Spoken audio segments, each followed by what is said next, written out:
So in the media, everyone's been talking about this concept of fake news, and everywhere that there's fake news, and this is an epidemic, and this is a problem, and Pizzagate, and MSNBC, and CNN, and everybody's using it to describe everything. Trump is using it, your friends are using it, you're using it, everybody's talking about it, and yet nobody's talking about the real issue.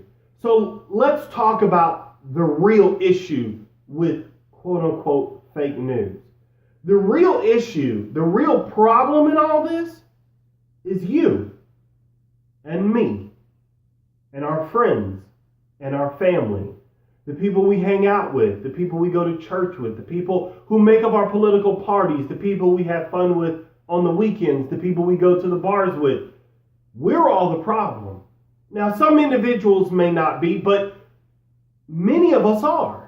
Because every day when we get online, when we turn on the TV, when we turn on our radio, we listen and hear what we want to hear.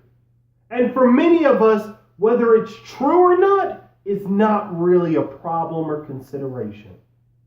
We listen to the people that we like, and we like when they say things that are PC or non-PC.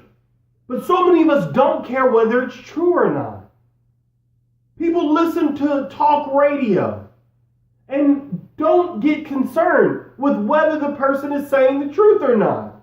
And don't hold them accountable when they find out that they're lying.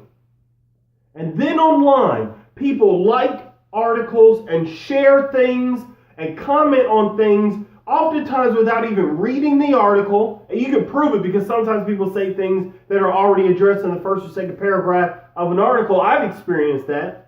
You have people who, when you look at the sources of the articles, it's something.biz and it's about science. People posting anti-vaccination articles, for example, and you can tell they don't really know much about science to begin with. This is something that has been happening for years. I have seen this. People, brick by brick, have been building their echo chambers to only hear what they want to hear comfortable lies over uncomfortable truths. And now we're all decrying this phenomenon of being sold, news-wise, exactly what we want to hear. And yet we refuse to put the mirror on so that we can see that we're the problem. So when you hear people talking about fake news and everything, look, call it for what it is. Tell it to them straight. If we didn't have a demand for fake news, there wouldn't be a supply of fake news. And make no mistake about it, this is going to have significant consequences. Because if we don't know and reinforce for young generations who already are having a difficult time deciphering truth from lie in social media, if we don't teach them how to tell the difference, then they're going to be lied to. And they're going to be lied to because you and I didn't teach them how to distinguish.